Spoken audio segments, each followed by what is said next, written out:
We also knew that this pandemic would end political careers. And we knew who the likely candidates were. The ones who downplayed this virus. The first to go was Donald Trump.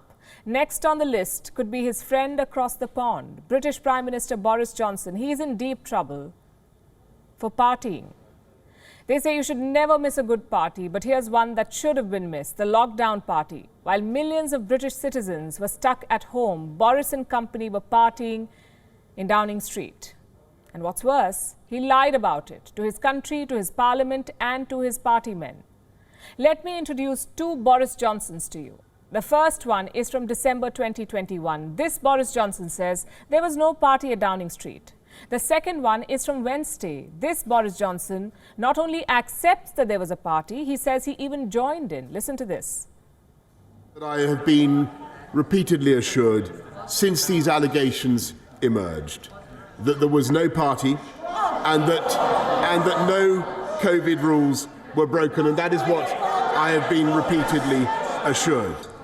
And when I went into that garden just after 6 on the 20th of May 2020 to thank groups of staff before going back into my office 25 minutes later to continue working, I believed implicitly that this was a work event. And to this House I offer my heartfelt apologies. A work event, he says, breaking lockdown and lying to Parliament. Prime Ministers have resigned over far less. So the question is, does sorry cut it? According to the opposition, no, it doesn't. They will only settle for one thing, and that is Boris Johnson's resignation, they say. The party's over, Prime Minister. The only question is, will the British public kick him out, will his party kick him out, or will he do the decent thing and resign? Yeah!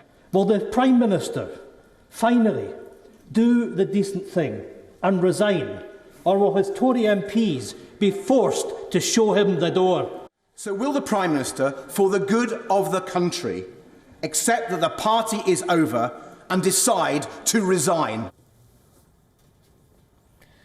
Two things can happen here. A, the Conservative Party ignores the opposition. They decide to stick with Boris Johnson. Or B, there is a confidence vote, not against the government, but against the Prime Minister. How does that work? All Conservative lawmakers cast their vote. A simple for or against. If Boris Johnson wins, he remains Prime Minister. He cannot be challenged for the next 12 months. If he doesn't win, he must resign. Plus, he cannot take part in the leadership contest that follows. Now, to do this, there must be a party rebellion. At least 15% of Tory MPs must demand a confidence vote. How many Tory MPs are there in Parliament? 360. So 15% would be 54. You need 54 MPs out of 360 to demand a confidence vote. But will they? Will they rebel? Well, they have in the past. The Conservative Party is notorious for abandoning their leaders. First sign of unpopularity and they ditch you. We saw that with Margaret Thatcher in 1990 and then again with Theresa May in 2018. Is Boris Johnson doing any better? Here's how the numbers stack up. 33% Britons feel Labour leader Keir Starmer would make a better Prime Minister. Boris Johnson is at 23%. 66% people say that he should resign. 24% say he should not. As things stand, the Labour Party has a 10-point lead over the Tories. And the numbers could get worse. Because the notorious British dailies have smelt blood. Here's the Metro's headline, sorry not sorry. The Mirror just had one word, disgrace. The Daily Star went a step ahead. This is their headline, rules are only for you little people. Clearly, everyone is turning on Boris Johnson, the public, the lawmakers, the media. So if he does resign, who replaces him? Most experts are betting on this man, Rishi Sunak. He is the Finance Minister of Britain. In the last 2 years, he has been the public face of pandemic response, announcing relief measures, supporting the NHS. So there is public support for Rishi Sunak. The question is, does he want the job? In the past, Sunak has denied prime ministerial ambitions. But times change, and so do ambitions. This is how Rishi Sunak reacted to Boris Johnson's apology. I'm quoting from what he said. The Prime Minister was right to apologise. I support his request for patience while the inquiry is on. At best, you can call this lukewarm support. And it came a full 8 hours after the storm in Parliament.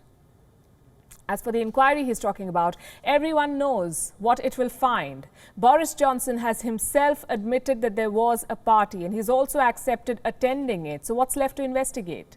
The fact is, the Prime Minister's defence is brutal. He says he did not know it was a party. He thought it was a work event.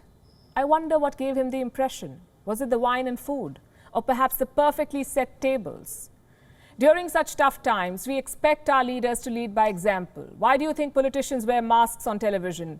Why do you think they take vaccines in front of a camera? To lead by example. Boris Johnson has done the opposite. He compared the Wuhan virus to the flu. He reportedly considered letting the virus spread for herd immunity. And he partied in his office after putting his people under lockdown. Apology or not, Boris Johnson's post-party hangover is not going anywhere. WION is now available in your country. Download the app now and get all the news on the move.